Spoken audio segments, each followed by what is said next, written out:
The first 15, 20 minutes was just bizarre. Like, it was just weird. Casemiro just decided he was playing for them.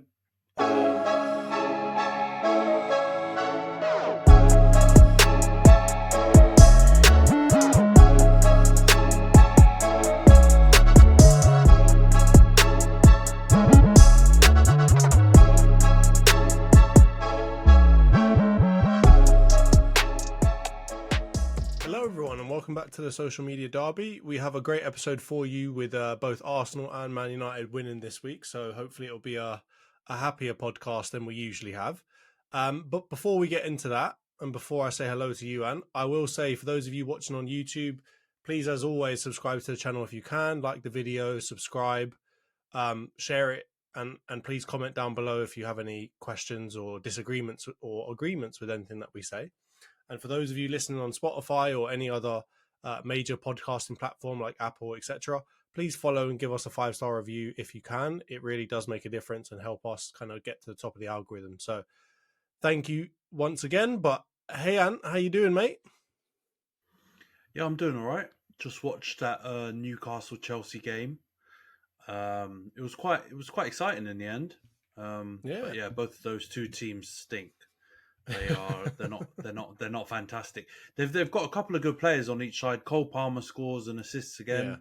Yeah. Isak scored a really nice goal, but yeah, overall, both teams in a bit of in a spot of bother this season. So it was not the highest quality, but yeah, decent game. How about you?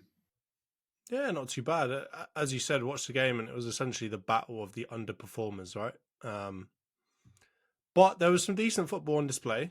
And as you said, obviously, there's still some good players on either of those teams. So obviously the goal from Isak was beautiful. That first goal from Cole Palmer was a bit of a dribbler, though. It was a bit of a P-roller. But for the most part, there's some decent quality on display in that match. So yeah, not a bad day of football. I've seen much worse Monday night matches. So I'll take it. Get us in nice good stead for Champions League this week, eh? Yeah, tomorrow as well. Yeah, and exactly. They had Ian Wright. I think it's the first time Ian Wright's been on Sky, I think, ever. Yeah. So that was nice. A bit of a strange one to have him on. You thought they'd wait until there was an Arsenal Monday night game or something, but yeah, he's always good to see on football programs. So yeah, that was good. I enjoyed it. Yeah, and hopefully he brings some balance to the conversation between the big Liverpool fan and the big United fan that absolutely waff out of their ass. So that's always a good thing. But let's get straight into it. We'll start off with my team. So we'll start off with Arsenal. We play Brentford at home. Obviously, Brentford is it's an interesting team for us because of the fact that Ramsdale has to play essentially right this season. And funnily enough, he was involved in a little bit of controversy, let's say, with some of the things that he did. But we did manage to get out of that match with a 2-1 win. A nice little goal from Havertz to win us the match after somewhat of a controversial decision, I guess, depending on how you look at it, as to whether he should still have been on the pitch. But let's just start off with the result, the general result, and what you thought of the game, man. How do you think it went in general? I have to be honest, I didn't catch it live, so I had to watch it back.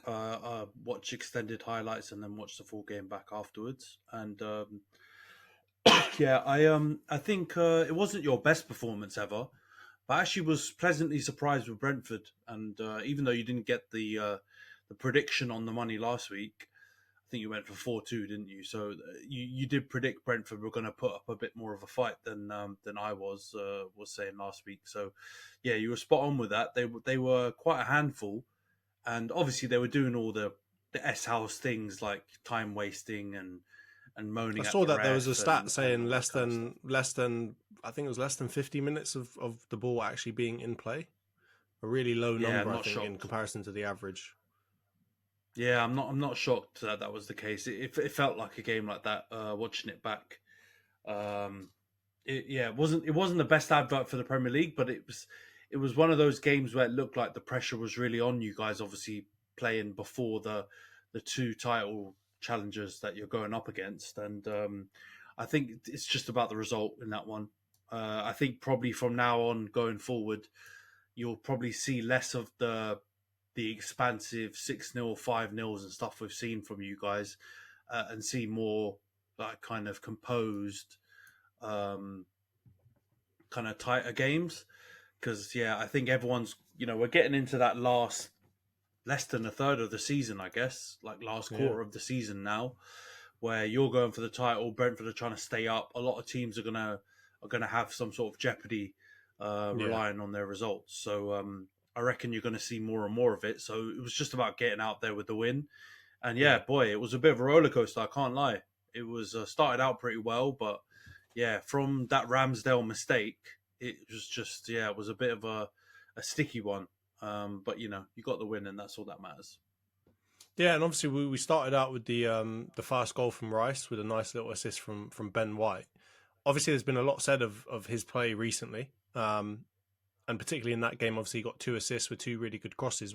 What have you made of his performances so far? And there's been some people talking about Ben White being one of the more critical players in our team. What do you think of that, and what do you think of Ben White in general? Yeah, I thought he was pretty underrated. Last season, I thought he was one of your better players, but obviously the Salibas, the Sakas, the Martinellis, the Odegaards kind of got all of the praise last season, and I actually thought he was really good at right back. And I wasn't a Ben White at right back believer at first, because I just didn't think he had what it took going forward. But he's consistently proven me wrong on that. I think this season he hasn't, up until the last month and a half maybe.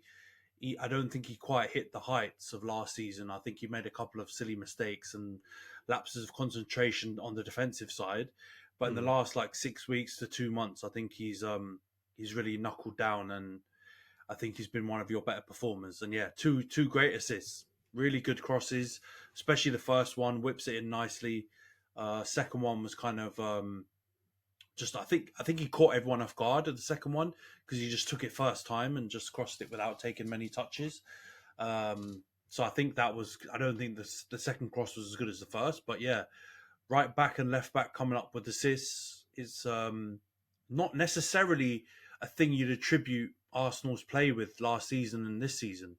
Most of your output, had come from Odegaard potentially, or from the flanks, or even sometimes your striker kind of setting up the wide forwards. So not too much on that Liverpool vibe, where a lot of their creativity has always come from fullbacks.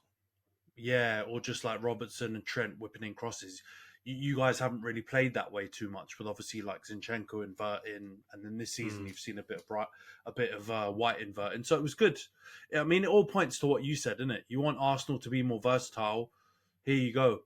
You won a game with 2 crosses and headed goals.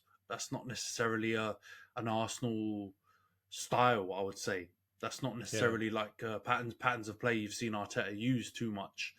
Well, not successfully anyway. So I think you've got to be happy with Ben White, and your whole back five generally, when Raya's in there, has looked very steady. I even think Ramsdale, if you kept playing him, he'd also end up looking pretty steady. But because he's basically never playing, I think he's the type of player that he needs rhythm. So I think that's kind of what made it a bit shaky. But even considering what he was doing, I still felt like your back four, Kirill looks good. Saliba and Gabriel, I felt dealt with Tony pretty well. Like he was going to come in and start swinging elbows and start doing all kinds of that kind of stuff. Way. But I felt like the Tony way. But I feel like the centre backs ate him up. And I know he had that long shot, but if you're leaving their striker to resort from Beckham-esque halfway line long shots, then I feel like you're doing something right, Yeah, and I think I mean I haven't really commented on the game yet, but I think it was definitely an interesting game to watch, and I think from my point of view on the way that Arsenal played, it seemed like as I said in the podcast last week, Thomas Frank doesn't set up just I don't care who I'm playing, I'm just going to play the same way every week, right? He's a very, very tactical manager, and he's managed to do pretty well against us in the past in terms of causing us issues and setting up in a way that really makes it difficult for us. And I think this week was no different, and this game against him was no different. He really did what he usually does, which is he set up in a way that was really difficult for us to handle. He, did a lot of time wasting, which obviously messed up our rhythm. We're definitely a team that tries to find a rhythm and then stick to it throughout the game. And if you can interrupt that rhythm, you can cause us some issues. I think obviously he knew it's no coincidence that Ramsdale was always in goal against him. So he knew that there was a need to try and test the goalkeeper, and he definitely did that. He had Wissa obviously pushing up really high, really trying to close down Ramsdale and try and force a mistake out of him, which is not all that difficult when he's coming in off of essentially no football for a long time now. So generally speaking, I think, it was an interesting game. I think Arsenal actually, this is probably one of the tougher games that we have in terms of, one of the, I guess, mid to lower table teams. Brentford really put the pressure on us and forced us to play in a slightly different way, right? Like of course, we had chances outside of the 2 goals that we scored. I remember, I think Rice hit the bar from a kind of long range effort. There was a lot of other kind of opportunities here and there that we could have probably tried to convert a little bit better. But generally speaking, I think it was a good test for us, and I think for us to come out of that game, 2 non-standard type of goals that we might score, and some really good saves from Ramsdale in the second half. I think we've got to be happy with that, because overall, of course, we'd love to go out there and batter them 5-1 or 5-0 or whatever it was, but I don't think Brentford ever really give us that chance. I've seen them give it to other people somehow, but against us, they always set up in a way that makes it difficult for us. So it's it's a match I'm happy to get out, just get out of the way and move on to the next one. And I've got to say, Ben White, man, he's got all of the attributes, I think, to be a really good right back, right? Like, I think everyone agrees that for a centre back, he's quite, not slight, but he's not like the biggest centre back you'll find. He's still tall, I get it, but he's not like huge and broad. And as a result, he's obviously still very, very quick. And I think one of the things that surprised me, on top of his kind of physical attributes this year and parts of last year, was he's actually really good on the ball.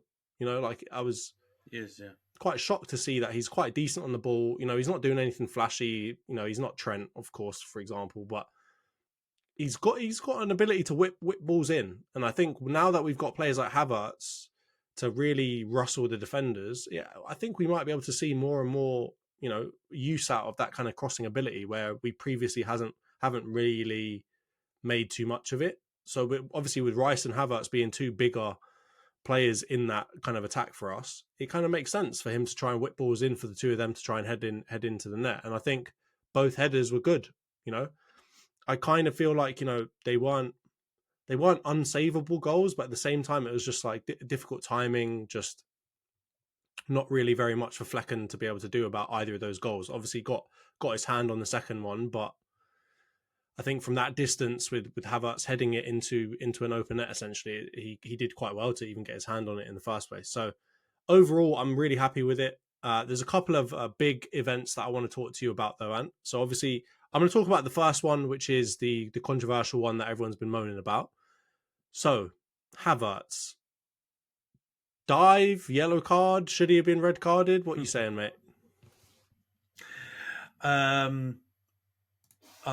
think it was probably a dive, but I told you about this yesterday. I think sometimes there are some dives that deserve like yellow cards because they're just like the wildest, most egregious acts of gamesmanship, sportsmanship, lack of sportsmanship. But I don't think that I don't really like it, like this blanket rule of someone like doesn't get contact, anticipates it, falls over, yellow card. Like I get what they're trying to do with it to try and stamp it out and try and stop people doing the obvious ones. But I'm not one of these people that's like, oh, he's done like a disgusting dive, give me a yellow card. Like I think probably by the rules and the way the game's being reffed these days, I can understand why people, Thomas Frank's losing his marbles about it. But I'm not a big person who goes yellow card for all kinds of dives, and that's terrible simulation, blah blah blah. But I guess by the letter of the law, it probably was a dive. But I get where he's coming from, like Thomas Frank. Like I would be livid too. He's obviously forgetting parts where Arsenal probably deserved a couple of pens in the rest of the game where he got the good fortune, but I guess it hurts because Havertz scores the winner after that, and it's kind of all compounds it for him. But I reckon it probably is the dive, and you probably do need to give him a second yellow. But I would throw the question back at you: how many times can you remember where a dive has been the second yellow and it's actually been given and someone gets sent off for a dive? I can't really remember. I think actually maybe I remember Basuma against Luton earlier in the season. I think he does a stupid tackle and gets a yellow, and then he gets like a second yellow for a dive, and that one was like way worse than the Havertz one. Like there was not even there was no contact even coming, and he just absolutely dropped.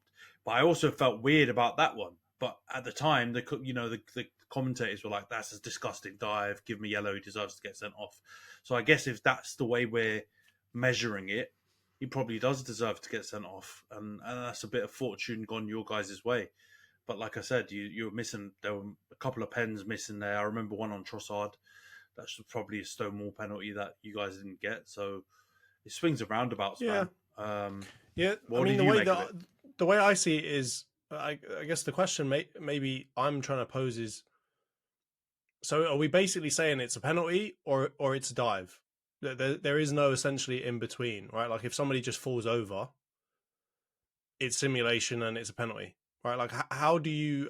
I think typically whenever we give yellow cards for penalties, I guess sorry, not penalties, but for dives, there's typically an element of you are trying to sell something that is nowhere near a penalty and really trying to game the system, right? So there's no contact, you've just fallen over, and it's a dive, and you get a yellow card for it, right? But there surely is a middle ground where maybe there's a tiny bit of contact, or you lose footing and you fall over, and whatever else, right? Where there's no foul given, but there's also no dive, there's no yellow card given. I'm not saying that Havertz's chance was in that category, but I just want to make it clear to everyone like that there is a category where someone can fall over in the box and it not be a penalty, and it also not be a yellow card or a dive, right? Like Salah yesterday goes over, right? I can't remember if it's Robertson or whoever it is, but someone's kind of on him in the box. The ball goes past both of them. Salah drops on the floor. Nothing's given. No yellow card for dive in. Nothing, right? And I would say in that instance, he had no reason to fall over, right? So if we're going to start doing this argument where like if you fall over at all and it's not a foul, then you get a yellow card, then we're going to have to start giving yellow cards for a lot of stuff that I don't think we want to see yellow cards for. So from my point of view, the Havertz one, there's the tiniest bit of contact, and really you can only see it from the opposite angle, right? The opposite side that the ref's on, that he has essentially just kind of play acted and fallen over. But the fact that there is a tiny amount of contact kind of maybe clears him from the situation a little bit. But I could see it being given. I think it would be really harsh, and it would be one of those ones where we kind of say the game is being over-policed maybe if that were given and he was given a yellow card and sent off for that. But at the same time, I'm not sure that's what we want to see the game go into. As much as a lot of people might argue, oh, it's fair, they've got to punish everything, in whatever way it's written. I just don't think, is that good for the game that we start seeing that? Like, it's different if he does like a Neymar Jr. where he just runs into absolutely nothing and falls over. Like, that's a bit different. But this, like, he's being challenged by a defender. He goes down. I don't know if we want to start giving that as a yellow card, man. I feel like we're going to get into really dangerous territory. So, and then on top of that, I guess the other question to ask is, right, and I don't want to keep bringing up Liverpool, but like the Jota penalty that he got given a couple of weeks back, right, where there's contact and then 5 seconds later he drops onto the floor. Like, what are we saying there? Are we saying that because he got contact 5 seconds ago, he's now still in the zone in the time period where he's allowed to go down? Or are we saying, actually, you should have gone down ages ago? That's also play acting too, mate. Like, I feel like a lot of fans are talking about this opportunity or this moment without thinking about their own teams at all, right? And I even saw today on one of the fan channels, they were saying, they think that wasn't given because the referee didn't give the foul on Trossard as a penalty. And I was just thinking, I sat there thinking to myself, no chance. This is where these fan channels are getting on my a little bit, because that no chance can the ref from that angle see that like think in his head, what, I'm gonna punish, or I'm going to let you guys off because I didn't punish something earlier. And I think we're getting No, into really weird, dangerous territory where people are overdoing it on refereeing, man. no. Like, so I do agree that maybe refs in the past, and maybe they still are guilty of kind of trying to even things out, if they feel like they've made a bit of a blunder. But I think there's 0% chance that Havertz dive situation was one of them, because it's super inconclusive. Like you said, I've seen it and all the replays during the broadcast, and then I saw it. I saw the clips going around on social from the his Havertz's side, where it looks like a disgusting dive. Like, it's still pretty inconclusive to me. Like you said, like some angles look like he's had a bit of contact, some angles look like he's just completely flopped.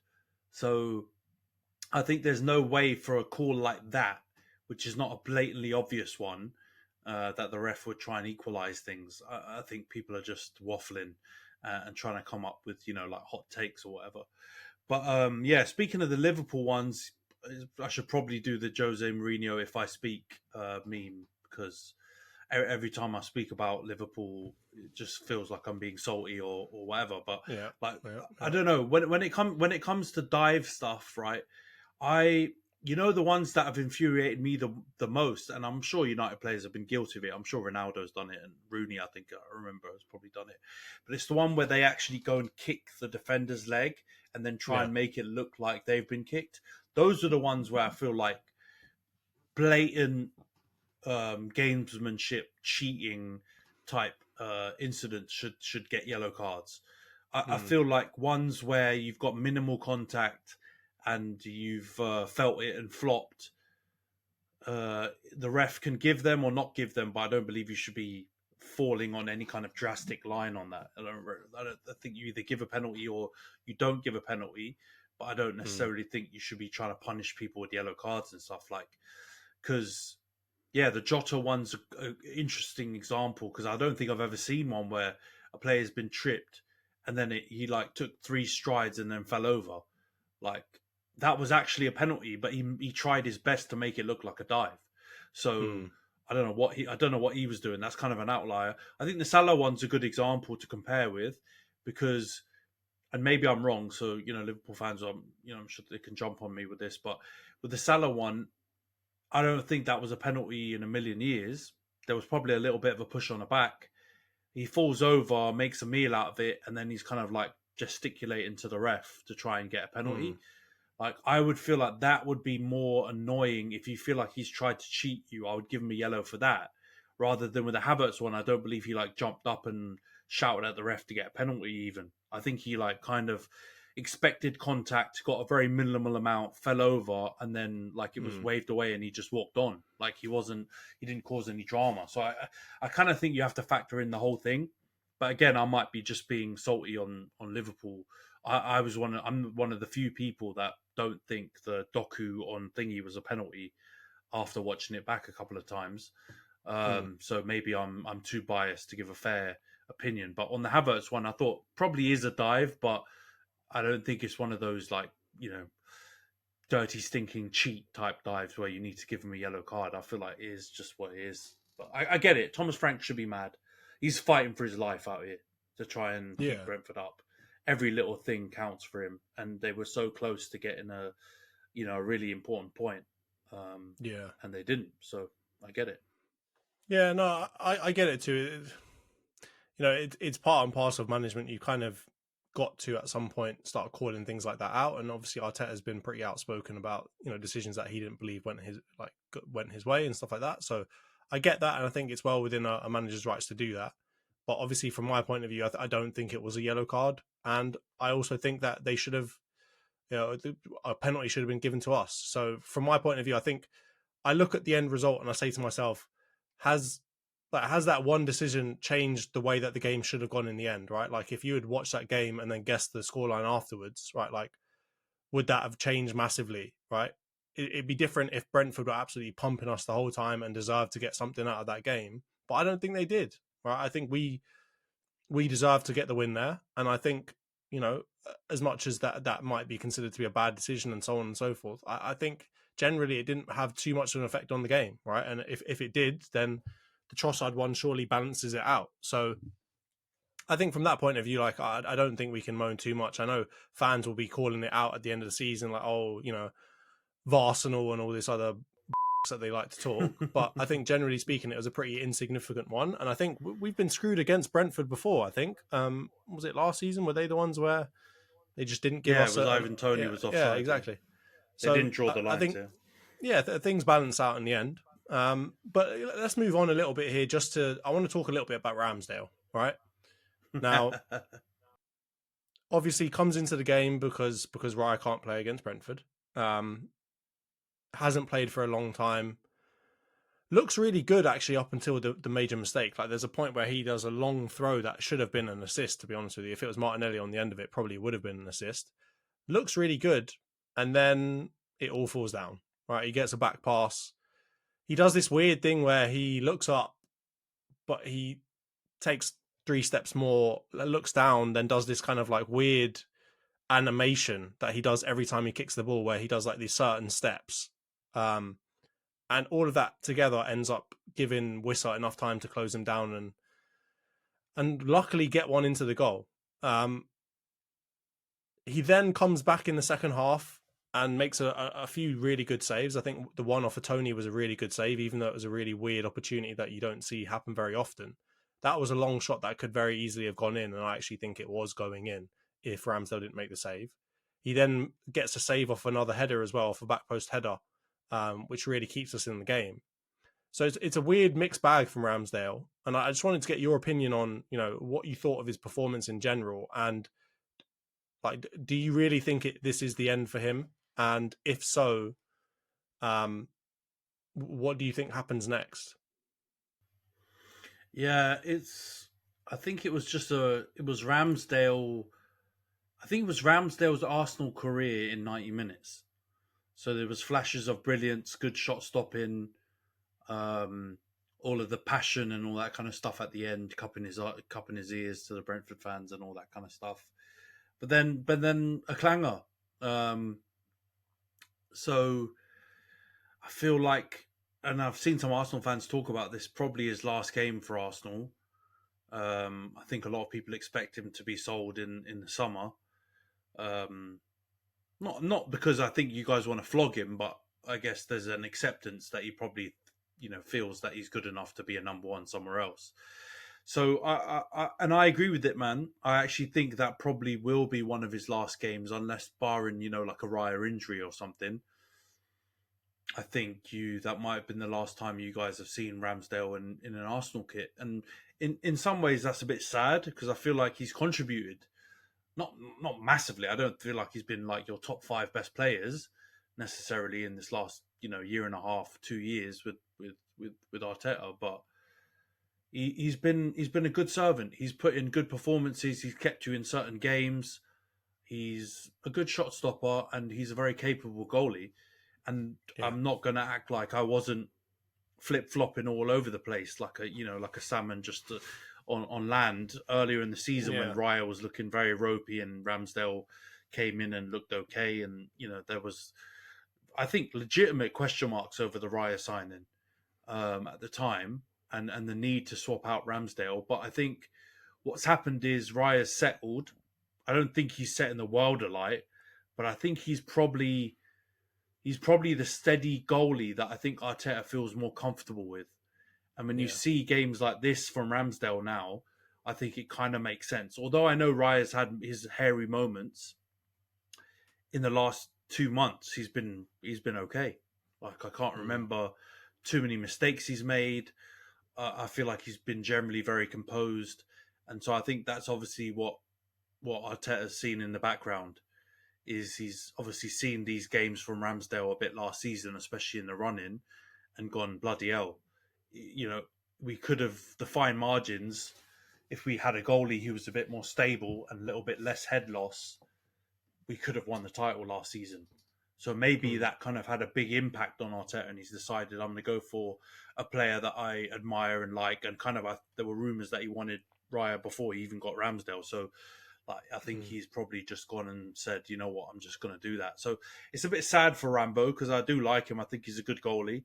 I think he's probably one of England's best top 3 goalies for sure.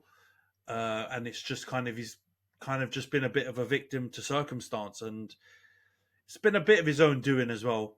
Like, I think some of the errors he's made are not style of play Arteta can be blamed for. This is how he, had to play. I think you're right. There's attributes to the way he plays, especially with his feet. I don't think he's bad with his feet. I actually think he's decent with his feet.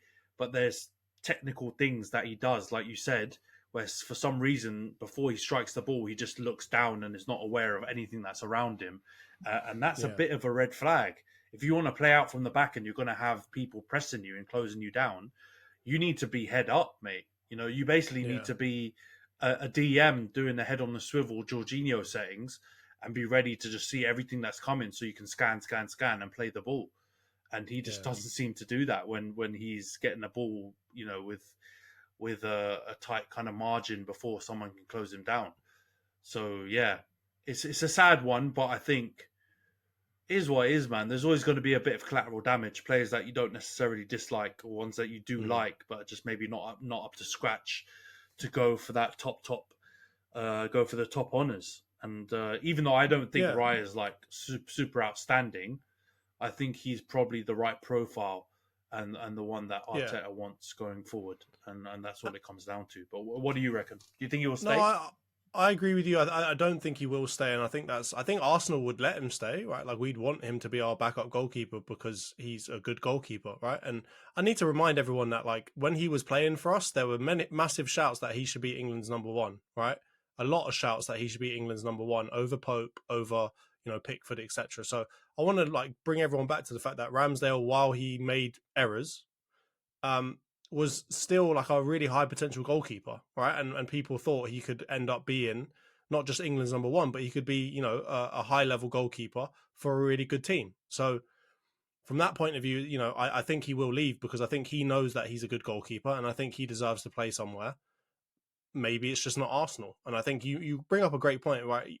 We don't always have to feel like something is a good decision or a bad decision. We don't always have to feel like someone is being hard done by or, done well.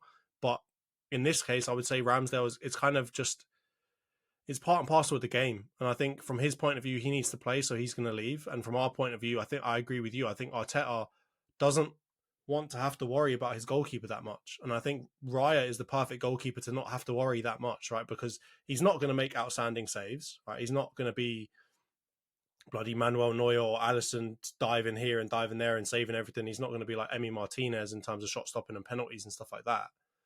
But on the ball, he will pass really well. He'll control play.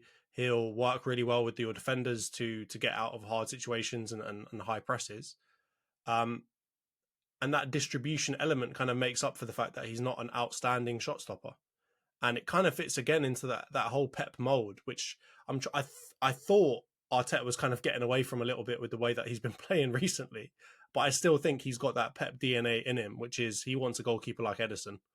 He wants a goalkeeper that maybe isn't going to be, just like Ederson, maybe isn't going to make outstanding saves all the time, but is almost natural with his feet to the point that he's like an outfield player playing in goal, right? And not in the Onana way, more in the Ederson way. So I think from that point of view, I think, Raya fits that mold. I don't think we have to worry too much about what Raya's going to do. I think he will still make some mistakes here and there, but there'll be smaller ones. Like I think in the Porto game, I called him out because he just can't seem to be able to kick very far when someone passes him the ball at pace, right? He ends up low kicking it and it bounces 4 times before it hits the bloody halfway line. So there's still going to be areas where Raya makes mistakes, I think, but they won't just be these gigantic kind of back page news type of mistakes that Ramsdale tends to make. So it's a tough one, but I do think I see Ramsdale leaving.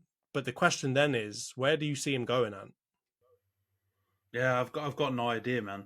Because you'd probably need a bit of a goalkeeping merry-go-round to open up a slot at a team high enough that he'd probably want to go to. Because he's obviously not going to go City. He's not going to go Liverpool. I don't think he'll go Spurs because Vicario looks like a decent good goalie. He's been really good this season. Villa have got Martinez, so unless Emi Martinez leaves, maybe he could go there. I don't think he'll, like, United have got Onana now, who's looking a little bit more stable, and they've spent a bunch of money on him. They wouldn't go for him. Newcastle have got Pope, I guess, depending on like what's going on with Pope. If Pope's doesn't come back from the long term injury, well, I could see maybe Newcastle being somewhere that he could go to. Otherwise, slim pickings, mate. You know what I mean? I think Brighton have got a couple of goalies that they're happy with. I could see him maybe getting into maybe Wolves, a Crystal Palace. Yeah, maybe Wolves. Something like that. Yeah, maybe Wolves. Yeah, I don't think Palace, because I think they signed our sloppy seconds with old Dean Henderson, and they've got Sam Johnston as well. So they're both decent. I think Johnston's pretty good. He's back in the team now that they've got a new manager. So I don't think they'd go for him. But I think Wolves is a decent shout, because I like Jose Sarr, but they could sell him. Like they had Patricio before, and I feel like he could go and he could go play for Wolves, and that they're a decent team under Gary O'Neill. So yeah, there's probably options, but maybe not quite at the level that I think he's hoping for. Because I reckon he could play for a team that's in Europe, like in Europa or Conference League or something. And I think Wolves probably won't just about get there. But I would have said Chelsea before the emergence of this Petrovic guy, who I really like. And I think now that Petrovic is playing well, I don't think they'll go for him. So you probably are looking just at that next tier down. But no, I just to quickly touch on it, I agree with what you're saying about the Raya thing. I don't think he's outstanding. I actually probably think Ramsdale's a better shot-stopping goalie than him, and maybe overall a better goalie. But he has those head loss moments, and I think Raya doesn't quite have them. Raya has those, and Raya hasn't had the Onana ones where he's thrown them in the net, but he definitely has quite a lot of like shots that he faces that go in, and you go, oh, I feel like a top goalie could have saved that. Like I think that Porto one is an example. I don't feel like it was a clanger, but I think Alisson or a Neuer or a top goalie saves it. But equally, I could say if Onana was in goal for you guys, I don't think he would have saved that. And if Edison was in goal there, I don't think he would have saved that. So you have to compromise a bit with those goalies. They sometimes let in goals that you think you would, if you have a high bar for a goalie, if you've had a really class goalie before, you expect world-class saves from, you're not going to get them. But they're going to be steady, and they'll contribute to the style of play you want to play in, and that's okay, man. I think the most important thing is Raya's settled a bit, and the hairy moments he had before are not really coming. And to a certain extent, I'm saying the same about Onana too, quite a lot. Like the hairier moments are starting to not come, and that's the best that you can hope for. So let's see. But I think Ramsdale's definitely going to go, and it's a bit sad. The question I wanted to ask you is, now that this like Kaiser Kai, King Kai thing's happening, what do you feel about him? Are you on the Arsenal flip-flop side, where I'm seeing a lot of people who hated him and said he was the worst signing that Arteta and Arsenal have ever made, and now flip-flopped? How do you feel about it now? Would you keep him? No, I mean, of course. First of all, I would keep him just because I don't think we would ever sell a player one season after buying them for 60, 70 million. So from that point of view, I never ever saw us selling him. I was always just questioning him, why did we buy him, right? And it wasn't a personal thing, as if like he's the way everyone's talking about Timo Werner, for example. It wasn't a personal thing like that where I'm just like, oh, Havertz is crap, why did we buy that guy? It was always a fit question, right? Like, why have we bought him when we need a replacement for Xhaka, right? And the reason why I think people are going big back on him again now is because when you play him in a position that maybe he's known for right now, then he's not bad. He's pretty decent at that position, right? And this game he was playing essentially up top again, right, where he's playing this kind of hold up type role, and he's good at that because he's a lanky, tall striker. He gets in people's way. He's a bit of a handful to deal with. He's pretty good at linking up, and he kind of follows instructions really well. So, from my point of view, Havertz was only ever a question when we were trying to play him as like an 8 next to Declan Rice, right? And behind Odegaard. That I still don't think he's a good fit for that role. And every time I see him start in that position, I think, what the hell? Why have we done that? That doesn't make any sense. when we start him up front because Gabby Jesus is injured all the time, or because Nketiah can't finish his dinner, I'm fine with that, man. He seems to be a pretty good like backup type striker, and he definitely seems to be the specific reason why we can play a different style of football. And this is something that I've seen a lot of people go really big on, is like, oh, it was all in the plan, Havertz offers us this versatility. He's like this shadow type player that no one really sees, but makes us such a different team. I'm not going on that. I'm just saying with his attributes, physical and technical, he does offer us a different way to play when we stick him up front, right? Like you get more of that physicality, you get more of us crossing balls into the box, you get more of that type of physical play that you don't really associate with Arsenal. So I think he is pretty crucial in allowing us to do that. Whenever we play with Gabby Jesus, as good as he is, he doesn't offer us that, right? Like he's definitely a handful. He's pretty good on the ball, offers some chaos kind of in a Darwin Núñez type of way, and can link up quite well, but he doesn't necessarily offer us that aerial threat. He doesn't offer that composure, I think, that Kai Havertz can offer us with that kind of languid style that he's got. So from my point of view, we definitely should keep him, but just don't play him in the 8. Keep playing him as a backup striker, essentially, but still go and get an actual proper striker that's going to smash in goals, right? That would be my suggestion.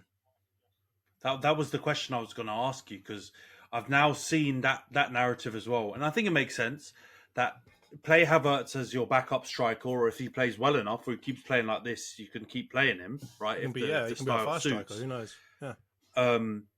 But then it's almost feels like now Gabby Jesus's spot is a little bit up for grabs, in that if you want to keep Kai, which I agree, as like, he's a very different type of shadow striker, or like, support striker type false 9, then you kind of get rid of Gabby Jesus, or you look at and shift Gabby Jesus out as more of a wide man and go and still get the gunman that you want up top. Because I would argue, right, and I like I like the way that Jesus plays. He really creates a lot. He's got a good link up play. He's actually really technical and intricate with his play. I like visually how he plays, but he just doesn't score or assist enough. So maybe you can just shift him out wide and move his position out and still go get a striker. But I feel like it's still curtains for Nketiah, right? Like someone's got to go. Someone's got to. So that's out of all of them, unfortunately, I think Nketiah is the one that I wouldn't give another chance to. I think, in my mind, I've always said we need a proper backup for Saka, right? And while Reece Nelson kind of plays that role sometimes, I don't feel like Arteta really sees him as that, right? He kind of is more like a bit part player, or who'll play sometimes, come on as like a super sub, kind of like a Divock Origi of Arsenal type of role, where he's trying to bring on some excitement at the end or something. But yeah, no, I would shift out Gabby Jesus as essentially a right winger or a left winger to play him and Trossard essentially as like the backups to Martinelli and Saka, but with that also that fluidity that he can play striker if he needs to, right? If we get in real trouble, he can go up and play there. And I think that's something that you've seen now with some of Arteta's more recent signings, right? A player like Timber, he can play pretty much any position you want him to play in the back, right? Left back, centre back, right back, wherever you want him, even probably a DM. I don't know. He's probably played everywhere he can. So there's a versatility that we're seeing as a general trend in Arteta's, the people that he's choosing now, right? Even Havertz, right? As much as I don't think he can play centre midfield, in his career prior to Chelsea, he did actually play I think it was 33% across the 3 positions, right? Like across the striker, the AM, and a little bit of like the centre mid kind of supporting midfielder role. So I think he's played in all those positions before. He's clearly not a wide player in my mind, but he offers that versatility so that we can shift things around. And maybe he's not the best at all of those different things, but he's relatively competent in all of them. And I think same thing with Trossard. I think same thing with Gabby Jesus. He can play out wide, he can play up top. And I think that's what I want to see out of the team that we've got, because that's been a major benefit to City, really, right? Like they've got Foden, Bernardo Silva, Kevin De Bruyne, Kovacic. They've got like John Stones at the back. They've got all these different players that can play in so many different roles depending on what you need from them, right? Julian Alvarez, another one. He could play support, AM, striker, what you want, whatever you want from him, essentially. So that versatility, I think, is critical in today's game. When you're playing so many games, you're going to get injuries. And if you have players that can only play one very specific position, you get in some trouble down the line, right? And you get some players in positions where they're not competent at all. So I think, yes, they'll move Gabby Jesus out to be not only a support for the striker, but also a support for the wide players like Saka and Martinelli. And if I have to choose between Trossard, Nketiah, and Gabby Jesus as to who we keep, I'm sorry, Nketiah, you're going to be the one that loses out there. So I hate to say that because Nketiah is one of that crew coming up from our academy, but I think we've given him some decent opportunities so far this season. And I don't think we've seen enough out of him to say, yeah, this is a guy that deserves to play, and we are confident in as a backup. Yeah, that makes sense. It's just interesting how, the narrative's changed, I guess, around these players. You know what I mean? Like everyone was really strong supporting Ramsdale before, and there was quite a lot of skepticism and hate kind of towards Havertz at the beginning. Not from you, but I mean just generally the fan base, right? And now it's kind of not flipped to hate on Ramsdale, but there's an understanding that he's got to go, and Havertz, a lot of people, I think, legitimately now seeing what he brings to the team. I think there's always been some people waffling, like you said, or the shadow, what he does off the ball. And that's, when people are clutching at straws because they're not seeing any actual, they're not seeing anything, that they can tangibly point to. But now you can see it very clearly. He's having a positive impact on your team. And I think you've got to just keep figuring out where people play the best and keep coming up with different solutions. But lastly, before we go on to the United game, because we've chat loads on this game now, obviously there was the big clash between Liverpool and City. I'm guessing you're ecstatic that was a draw in the end. What did you make of that game, real quickly? Yeah, no, exactly. That is the exact result I was hoping for, and I think the game was really exciting. And it was, I've never seen Man City on the ropes like that, man. Like they were getting absolutely pumped in that second half and really deserved to lose that match, if I'm perfectly honest with you. But Liverpool just couldn't finish anything really in that second half. Luis Diaz particularly was skilling man up. He could do everything you needed him to do apart from actually finish. So yeah, it was a weird game, but overall, in terms of the result, I think that's the exact thing that Arsenal fans would be wanting. And it now levels the playing field a little bit, right? Like again, I still don't have us as favourites, and I still would put us as the underdog out of the top three. But this is the result that we need to happen for us to get any chance near it, right? If we win all 10 of our next games, then we win the league, right? So I'm not going to say it's all in our hands, but at least it's in our hands somewhat now. Whereas before, when you had Liverpool and Man City, who are two teams that can go on disgusting runs, and we were points behind them, they could easily have just gone and won the next 10 matches, and we have no even look at the title anyway. So at least it's something that we can somewhat control now. If we go and beat Man City and we're flawless in every single one of the rest of the games, then we may end up winning the league. But again, I still don't think it's going to happen, and I would still put us at the third spot in terms of like the likelihood of actually that happening. So that's how I'm feeling about it. I'm sure you must have been happy as well because you've been secretly an Arsenal fan for the last couple of weeks, I believe. Well, not even weeks, last couple of months, I'd say. Yeah. Basically, since our season's flopped and you guys have had a bit of a resurgence, the only more sort of hope I've had is that you guys are going to do it, so I don't have to put up with all that rubbish from those two set of twats. But no, it was it was a good game to watch. I've seen some people say it was, they're talking about the quality and all that kind of stuff. I actually think out of a Liverpool Man City game we've seen in the last few years, it was on the lower end of the quality side. In terms of the drama, it was up there. In terms of the shock that City was so rattled in the second half and basically lost their heads from the third or fourth minute in the second half until the end of the game was a surprise. I kept saying it's a compliment, and I think you kept thinking I was going and landing sly digs on Liverpool, but they had no right to do that with a lot of the players that they had out on the pitch. All props go to Jurgen Klopp and those players for for even, having that scenario occur and like being in the position where they had Man City just hoofing the ball up and doing Stoke settings or England rugby settings, trying to kick it out to touch all the time. Like, it was completely bizarre. Never seen Man City play like that before. So you have to credit Liverpool for that. You have to credit a bunch of the players that people have not rated. I'm not talking about the youngsters, by the way, because I think that's normal for like people to not really believe the hype in youngsters, especially ones that you've never heard of, like not ones that have been hyped up or anything like that, the ones that you've kind of come out of the blue. But I think you got to give credit to the people that kind of people overlooked a little bit.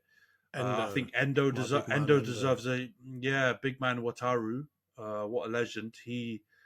I saw some stat that Endo and McAllister basically restricted KDB to like 50% pass completion or something in that game, which is nuts, right? I don't think that's ever happened before. If it has, it's only happened a few times. And I saw all of these content creators ripping the hell out of Endo after Liverpool obviously failed to get Caicedo and Lavia in the summer, and they were doing all the same kind of, taking the pee out of Japanese players, not really knowing who he was, who is this random Asian guy, blah blah blah blah. And he's come through, and he looks decent, man. Like, he's obviously not going to be their midfielder for the next 5-10 years or something, but he's the perfect type of foil for the kind of more technical players like McAllister, who I thought was great as well, and SpongeBob, who I thought was not great. I think for all the hype that's gone on around him, I thought he was been poor. very quiet recently. Yeah, he's been poor for a long while. He's been really stinking it up, but the other two have really come through and really played amazingly. So I think huge props to those guys. And Van Dijk, I think, did well. Kwanzaa, I think, did well. So yeah, I'm going to cut the Liverpool prop short because I'm waffling too much on them. But yeah, I thought they did well, and it's a great race now because I feel like everyone kind of feels like they've got it in their hands. If City win all their games, they're gonna most likely end up champions. I think they probably have to rely on Liverpool dropping some points because Liverpool's still 1 point ahead of them. But they can at least leapfrog you and feel like they're back in control of it. You guys can win it, obviously, with already being top. And even though it's a long shot, technically Liverpool still have it in their hands too. Because if they reverse the goal difference between you two in the next 10 games, they can still do it. It's unlikely because I think it's probably like a 10 plus goal difference, but they can still do it too. So it's going to be interesting, man. Let's see, and let's hope you guys don't Evian this thing again, and you actually hold on to it because I need you to. I need you guys to come through and get this. It'll be unbearable because I've already seen you guys now. You're top for the first time forever. You'll be fine, but the other online Arsenal are unbearable already. But it'll be worth it. It'll be much worth compared to what I'll have to go through. Liverpool City do it. I can hold a summer of like troops and all these ridiculous dons talking rubbish about them being Arsenal being the best team ever. But yeah, I've been impressed. So let's hope you guys do it. Yeah, no, I agree, and I think from my point of view, if we get any of those type of content creators on this channel at any point in the future, I'm gonna have to set them straight because I'm not liking this this general thing that everyone thinks Arsenal fans are assholes, which is actually from stuff I've been looking at probably close to true at this point.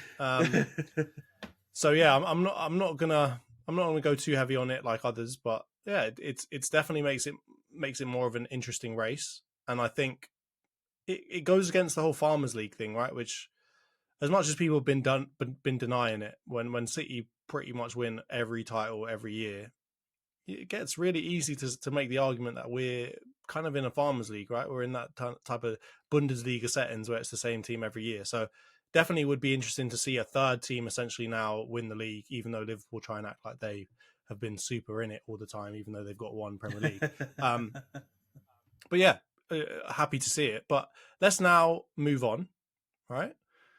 We've got the Man United game against Everton, against, I guess, one of your close rivals now, at Old Trafford. We're on the same jokes. Yeah, I'm going to keep doing it, mate, until you guys fix up.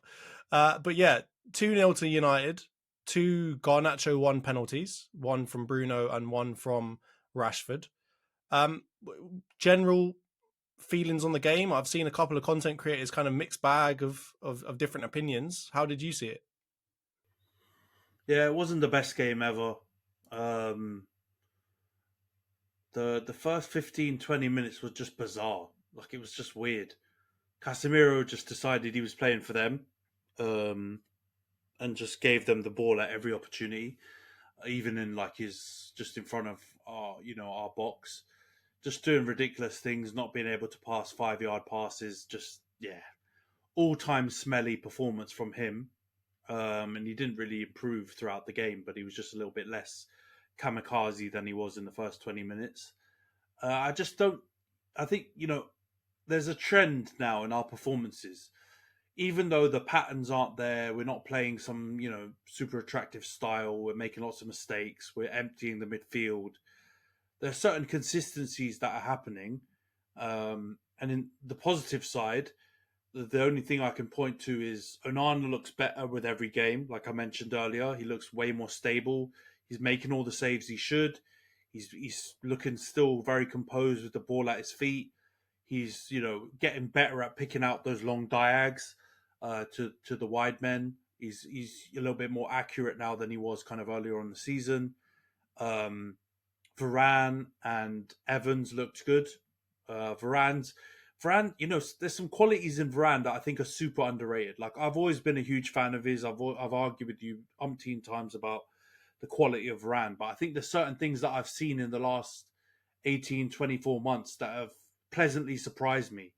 Like, he's actually really dominant in the air, which I think you would expect considering his size, but because he was with Sergio Ramos before, who was a bit more kind of front foot aggressive, you kind of understood Varane's game as being a bit more of that kind of sweeping up and being the legs that would clean things up if maybe Ramos was out of position or made mistakes positionally. But actually, when it comes to the art of pure defending, like heading balls out, clearing, blocking, he's actually really good at that, and that's been a huge benefit to us um, since Martinez has been out, when we've actually need to defend a little bit deeper with our back line. I think he's been really impressive, and I really hope we find a way to just come to an agreement on a new contract with him and get him to keep staying at Old Trafford. I think he's got a great character, and once we get our proper back four back with Onana, I feel like he could fit in nicely in that play, and he's going to be the kind of aerially dominant, tall defender that goes with obviously Leach's, really small. So I was really happy with him. I think Dalot was really good as well. So like generally, I think defensively, actually, even though there's the stats about how many shots we let on goal and we all the chances and all that, I actually don't blame the defense at all for that. It's completely down to our midfield being empty and them having to constantly defend against oncoming, on rushing attackers and midfielders all the time. So I thought they were good. And then obviously going forward, Garnacho, man, he's extremely frustrating because there was about another 4 chances where he had one-on-ones with defenders to either, dribble past them, take him on and take a shot, or, even one-on-one with goalies and stuff. And he didn't quite make the right decision. But he dribbles at 2 defenders, Tarkovsky and Bed Godfrey, which I took extreme pleasure in with the Godfrey one. And he gets to 2 penalties. So you can't really ask for that much more than that from him, right? As a young player, he's going to be inconsistent, but he impacted the game in more of a way than Rashford and Bruno did, really. Because I know those guys scored goals, but I don't think either one of them had the best game. And I think it was more of Garnacho stepping up to the plate than either of them. So yeah, it's just listening to the players after the game too. They all keep saying the same thing, and in one way, it's good because they seem to clearly be on the same page as Ten Hag, and all the rumors about them not playing for him obviously are rubbish. Talking about every game's a cup final now, and I'm sorry, what do we always say when teams get into a cup final? Very rarely do you see a team play their like perfect style that they always want to play, because it's so much riding on a cup final. You generally see them just try and get the W, and maybe that's contributing to in some way to how we're playing, where we're just trying to do things to get wins. I really think Ten Hag doesn't give a flying F right now about patterns of play and all these things about styles and all this kind of stuff. I think he's setting us up every game to just try and get the W against whoever we're playing. It's pure tactico football manager settings. He's not trying to implement something long term, which I actually think is quite smart too, because he doesn't even know if he's going to be there next year with the new co-owners, right? He's just got to try and keep his head above water and get whatever he needs to get into the best position possible at the end of the season. And then he's got to try and do a charm offensive on Ineos to try and convince them that he's the man. So yeah, man, I feel like I'm going to be in the same kind of mind frame every week going forward now until the end of the season. Just the only deviation being whether we win or lose or draw. Like, I think the result's going to be the only thing that changes for me massively, and who I'm hammering and who I'm praising.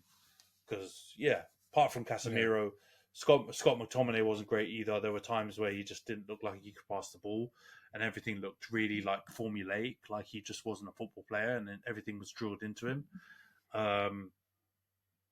And Rashford wasn't fantastic. Bruno wasn't fantastic. So there's still the same problems that we've kind of had all season. But at least I'm seeing certain players trying. I thought Lindelof was decent as well. Like generally the defense was Dalot was good again. So it's just the way it was, man. What did you make of it though? Yeah, no, I think it was a good result. And that's all I really want to say about it, right? It wasn't a great performance from either side. It wasn't a great game to watch. But it was the right result that you guys needed. And I think that was the point I was going to get onto next, which was you sat in sixth, right? You've got, I think, 6 points off of Tottenham, but they've got a game in hand still. 8 points now off of Villa, who look stinky. There is still a chance that you could come into the top four, right? And at the very least, I think you will obviously try and get the fifth spot, right? It looks like we're probably not going to get that as a Champions League spot anymore because of some underperformances elsewhere. But what do you make of your whole top four hopes, and what do you make of the probability of it actually happening, given the fact that kind of at least Villa, they look a bit stinky, and obviously Tottenham have got 3 really hard games in a row coming up very soon. What do you make of your hopes? Yeah, I think those guys will drop points. I think the top 4 race is always the same. It's always who kind of cocks up the least gets it, but everyone messes up. I just don't have enough belief in us being flawless to capitalize on those teams' mistakes. Villa will keep losing a few more games. Spurs will definitely lose games in that they've got a hard run of, I think they play all 3 of you guys, right? Liverpool, City and Arsenal in a short space of time. So they'll drop points, but we've still got to play Liverpool at home. We've still got to play you at home. We've still got to play Chelsea away. Who am I missing? I feel like we got Brighton away, who we can't seem to ever beat. Even if they're playing rubbish, they always still somehow manage to find a way to beat us. So I think I wouldn't be shocked if we got it, because I've been in this position before where I think with Leicester, they were miles ahead of us a couple of times, and we managed to catch them both times. Once to get third, and then I think once to get fourth. So I wouldn't think it would be the biggest collapse ever if they do, manage to cock it up and we sneak in there. But I'm not expecting it. I'm preparing myself for maybe 5th, but most likely 6th. I don't think the teams behind us will be able to catch us, and I reckon we'll just take 6th, go into the Europa. And actually, I'm not mad at that, because under new ownership, if we've got a whole new team, because they're saying that up to 20 players could leave at the end of the season, which will at least mean we'll probably buy like 10, right? Because I think we've got a bloated squad, but if we lose 20 players, we'll still need to get some in. So that's still a big turnover of players. If we get a new manager as well, I don't think it's the worst thing to enter the Europa League with that kind of squad. I actually think it's probably optimal, right? You can test out those players in Europa. If you get far, you can try and go for it. If you don't, it's just Europa. It's all good. So, I think I'm expecting us to get 6th, maybe 5th. But I think catching 2 teams up is probably a bit too far. But you can't be telling me you believe it. You don't believe it either. Come on. No, I think in the end, as you said, it's going to be between who cocks up the least. And I really don't know out of the three teams who's going to cock up the least, if I'm honest with you, because Villa, as I said, look horrible. Tottenham look good, but have got a really hard run. And that 3 games against Arsenal, Liverpool and City could, depending on the results, could kind of knock the wind out of them completely. So I think you've got an outside chance. I think it's a better chance than you'd expect based off of just looking at the table and seeing how many points you've got off of the two teams. But I do think you'll come 5th, if I'm honest with you. I think one of those teams is going to drop off massively.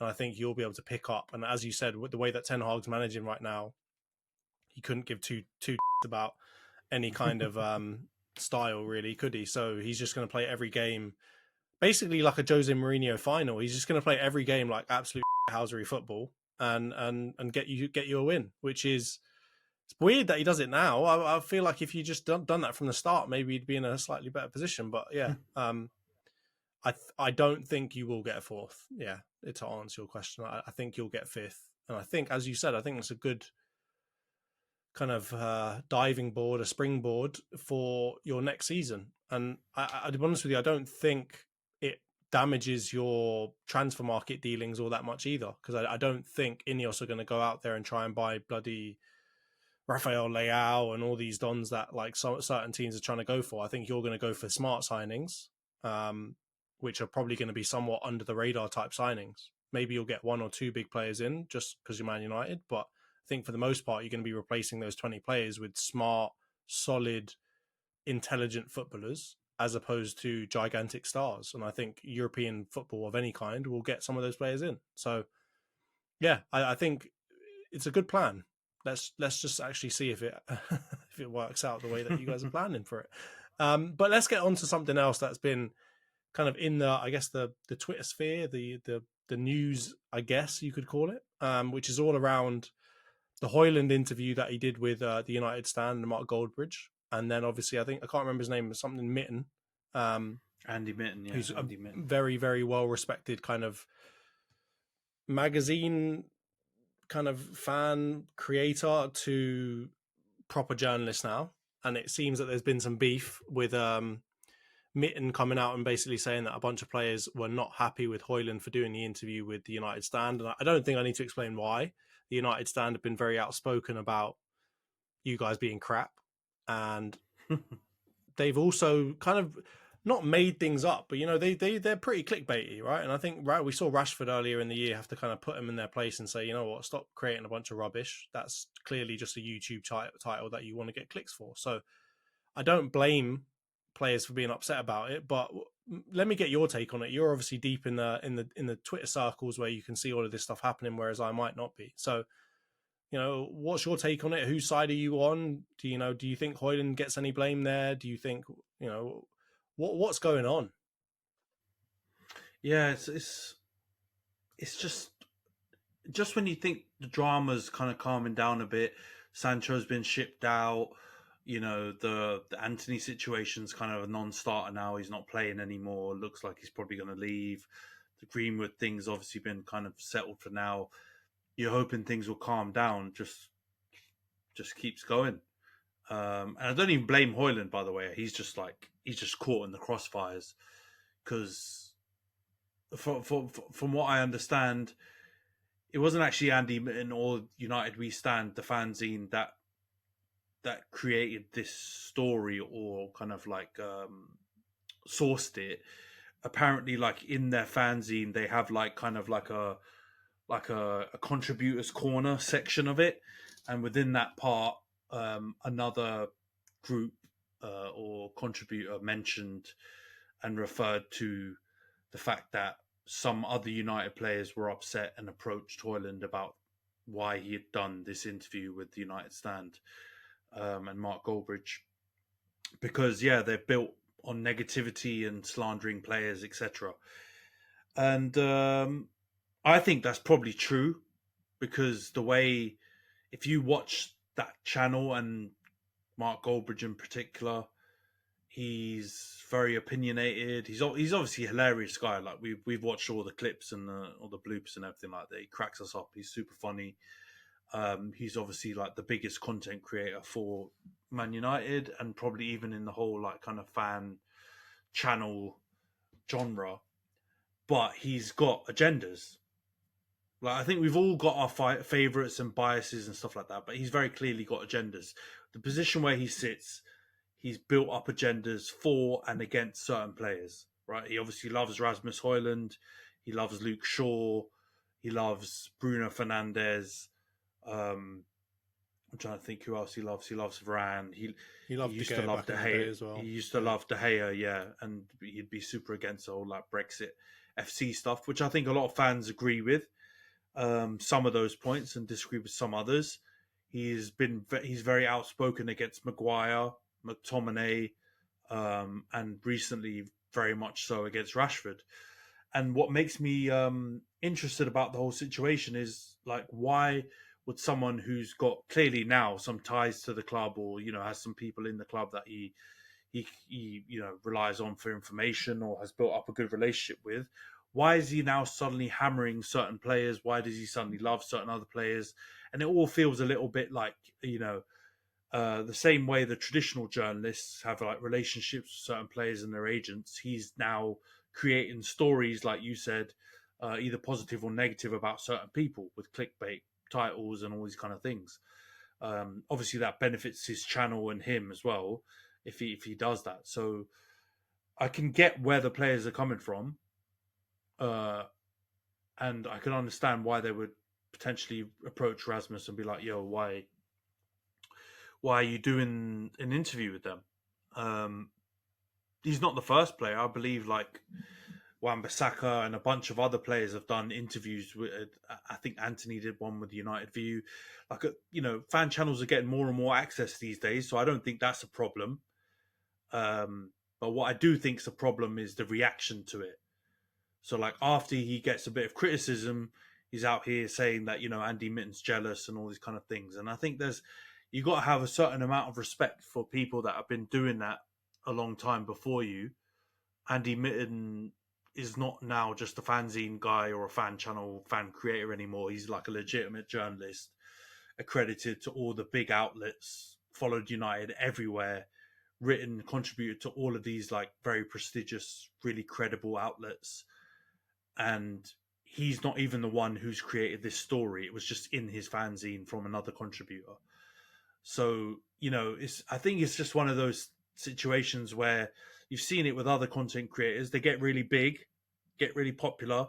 They obviously earn quite a lot of money from sponsorships and other things. And then they just start kind of losing control or just getting their ego just expands to a massive size and now suddenly starts turning on people who are like properly legitimate, diehard fans who you've got no reason to, send shots towards. So it's pretty sad. But at the same time, haven't watched anything United stand for months.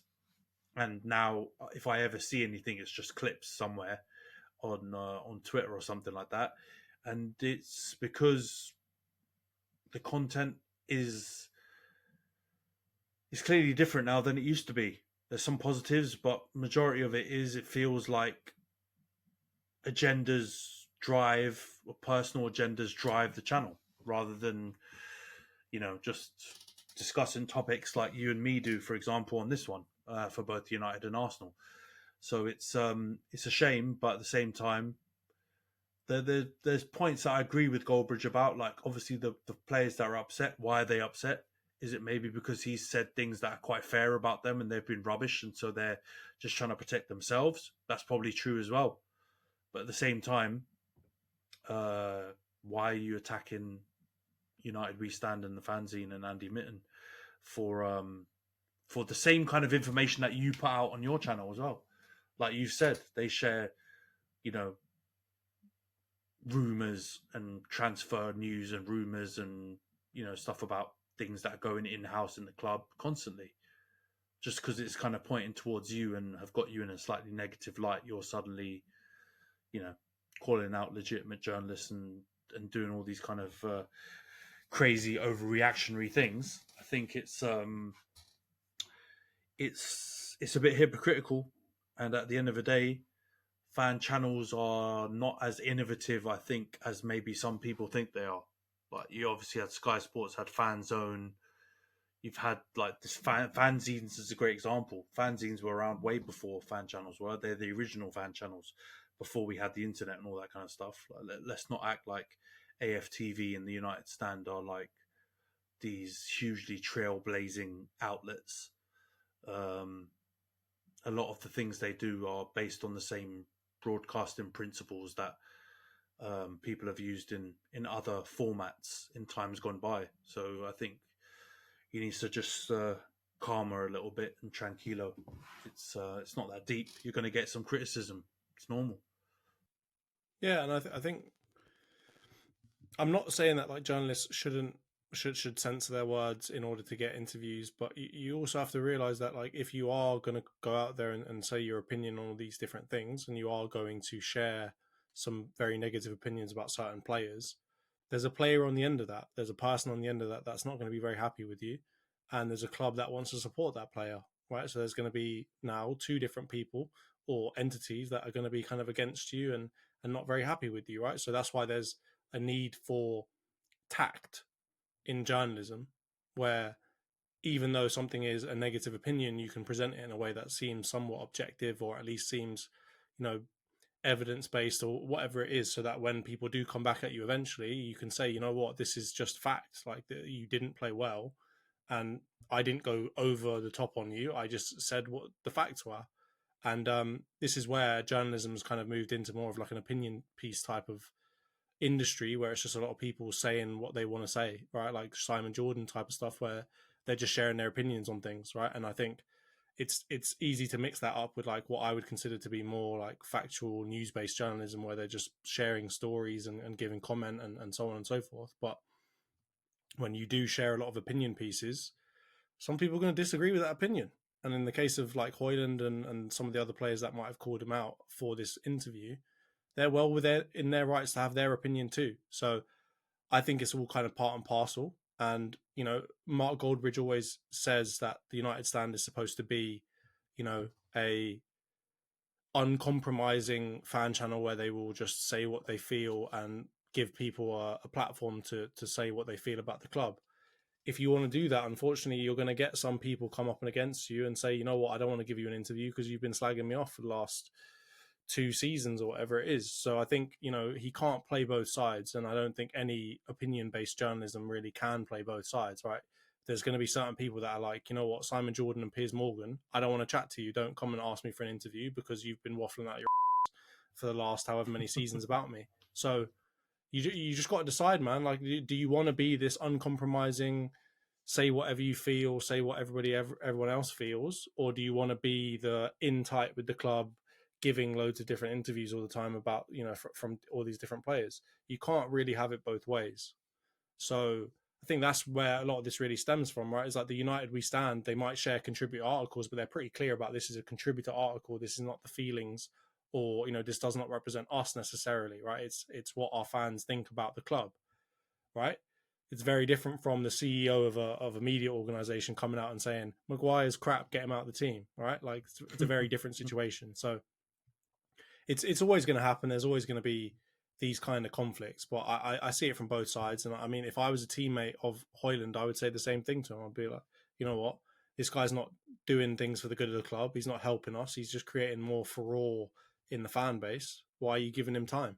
So I can see it from both sides. And I think, as you said, Mark Goldbridge also has a pretty high opinion of himself, right? He has said on many different occasions, like Gary Neville, come and debate me on this, I'll be able to run you around, right? So I think for him, it's like, oh, if anyone calls him out, he kind of feels like he takes it as a slight to him as not being a very good journalist or not knowing what he's talking about. And obviously the fact that he's got one of the biggest fan channels in the world probably gives him more of an ego around, no one can chat to me. So when he faces opposition, this is kind of what you'll see from that. So yeah, I think it's part and parcel, but it's just funny to see the constant drama at your club, right? You can't catch a break, can you? It's just constant. Yeah. Even when things are starting to calm down a bit, you know, our fan channels who constantly complain about us having drama and you know, all this kind They're of bloody creating controversy it. around us all the time. They start contributing to it as well, and then you know, then like you say, they kind of plead innocence and cry at the end. Well, you know, like they're the victims of something. Like I agree with you.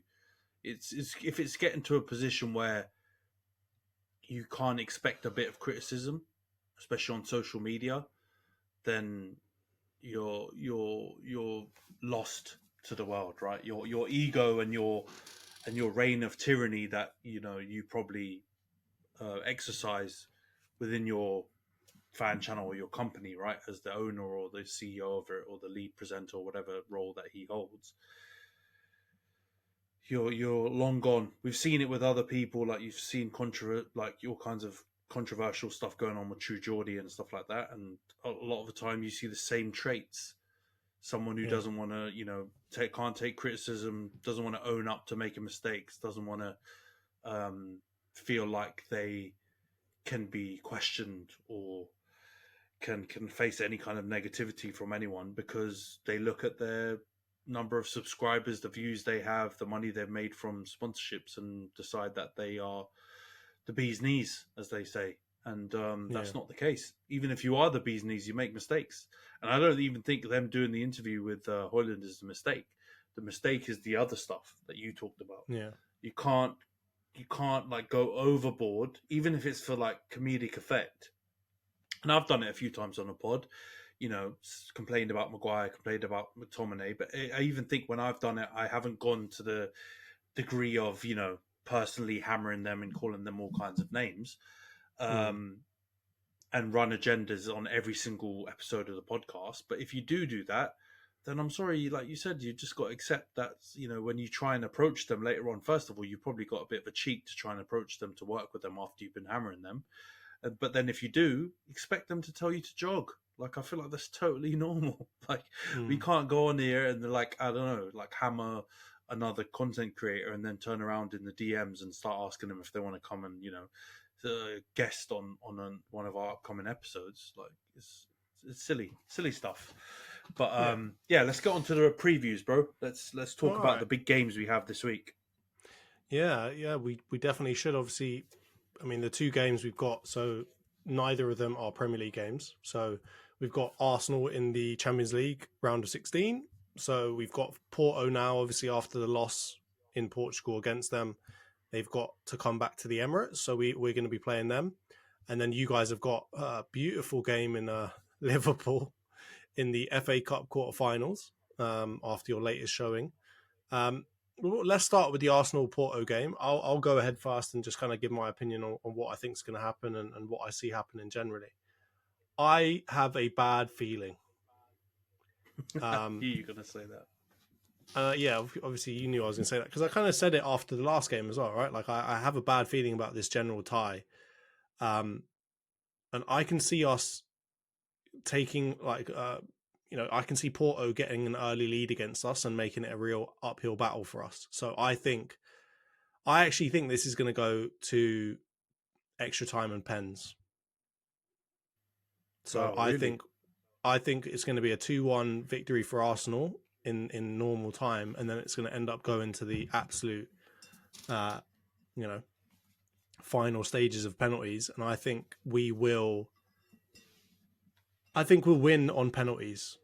But I think it's going to be a real slog. I don't think it's going to be an easy game at all. I think it's going to be a lot harder than people are giving it credit for. I've seen like people, on the Big Six, for example, saying, "Oh yeah, don't worry, Arsenal, you're going to smash them at the Emirates." And I'm just thinking, man, it's not that easy. I don't want us to keep being overconfident and underestimating the players that the teams that we play against. So, from my point of view, we've got to take this really seriously. The same way that Ten Hag's saying everything's a cup final. This is a cup final, right? Like, there's a lot of jeopardy that comes with this. If we go out of the Champions League, you better believe there's going to be 1,000 videos. Everyone's going to be taking the piss out of us. So, yeah, we better be treating this like best team. Set up tactically to win the game, crowd needs to be going absolutely mental.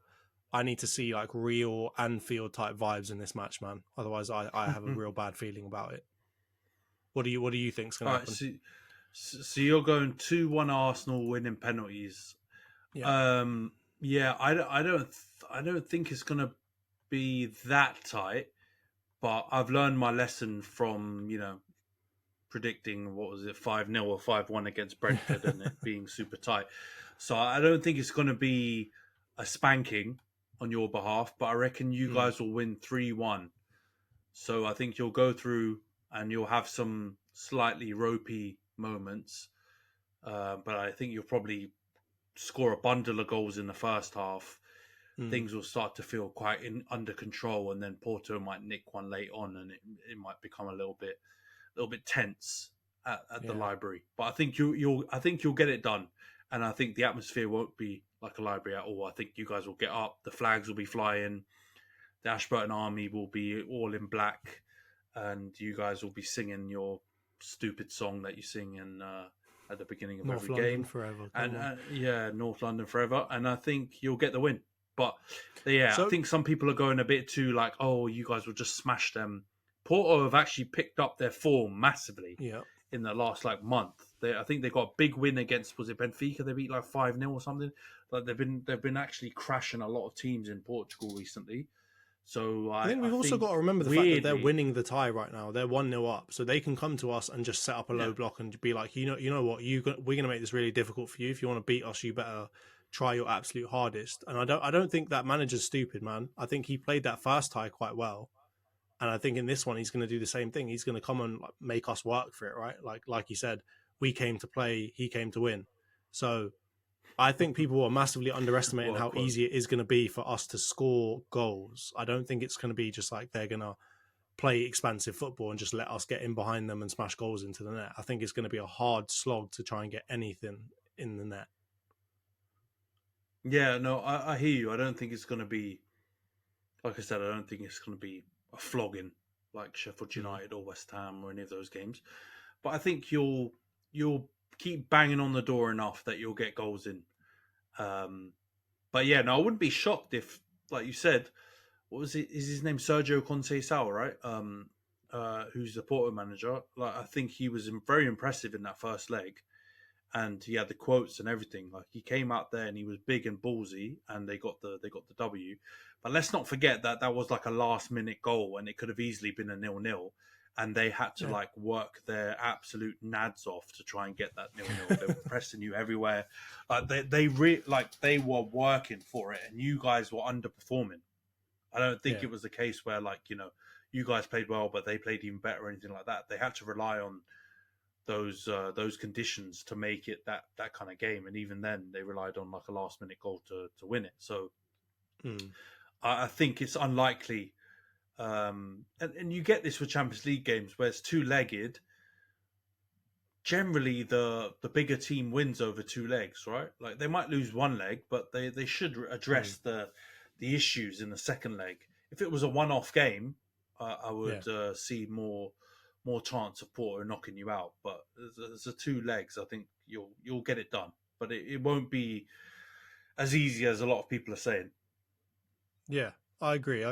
And I think one thing about the two-leg thing is now this is only one leg and we're losing. So that's it. That makes it back to the second point you're making, where this is becomes a cup final again because we're 1-0 down against the European side who have won the Champions League more than we have. So they've got probably a bit more pedigree. Exactly. It's not very hard, but the point is they've got the pedigree that we maybe lack at times, right? So anyway, let's get on to the Man United Liverpool game. This is going to be funny for me. I'll let you start, mate. How do you think that tie is going to go? How do you think that game's going to go? So it's either going to be... I don't think this will be a close game, whichever way it goes. I think we'll either get embarrassed, because I'm predicting that Liverpool will probably play a lot of their youngsters, because I think they've got... Am I right in saying they've got a couple of other games in quick succession after this game? So I believe they've got us, and then they've got the second leg of the Sparta Prague. I know they've won that already because I think they won 5-1 in the week, didn't they? And they've got that at Anfield, so they'll probably rest players again for that game. But then they're obviously back the following weekend in the league. So they've got quite a lot of games in a short space of time. So I think they're gonna play quite a lot of the youngsters, and because of that, I'm gonna predict United are gonna win 3-1, but it could easily be 3-1 the other way.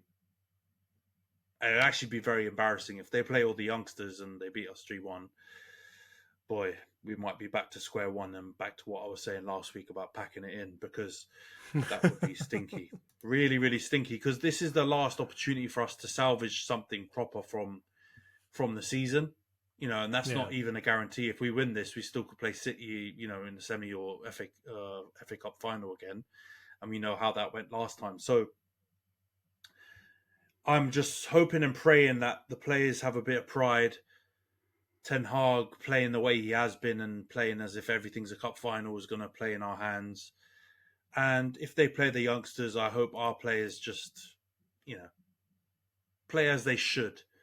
And for once, the game actually turns out how it should go, on paper, in real life. See, man, I don't know. Maybe I'm dreaming. I'm getting a bit snoozy there, and maybe I'm just waffling, and it's all just a dream. Me saying 3-1, so maybe it's not the case. But I'm going to be optimistic and say we go for it. I'm going to be the opposite, and I'm going to say that they beat you 2-1. And I say that just because in one of the two games against Sparta Prague or against you, they're going to have to play some good players, right? Because, as you said, in the Sparta Prague game, they're going to be travelling. I don't know if they really want to go out there and play their best 11 against Sparta Prague after they battered them in the first leg. It's at Anfield. It's at Anfield. Oh, it's at Anfield, sorry. Yeah, so, okay, even worse. So I think they're going to be like, you know what, we'll send the kids out for this one. Let's get them some European exposure. And then I have a feeling that they might play a decent-ish team against you, all right? And out of the two games, probably elect to say, you know what, the Sparta Prague game is already done and dusted. We don't need to worry about that. Let's just put out a worse team in that game. And then against you guys, let's put out a stronger team because we're going up against, to Old Trafford against one of our rivals. So as much as Klopp, I think, likes to play youngsters in these cups and stuff, I still have a slight feeling that he might elect to play a slightly stronger 11 against you guys, which I think puts you in a worse position, obviously, in terms of the result of that match. So I don't think it'll be a full strength 11, obviously, but I do think they'll field a better team against you than they would against Sparta Prague. So I'm going to go for a 2-1 Liverpool win.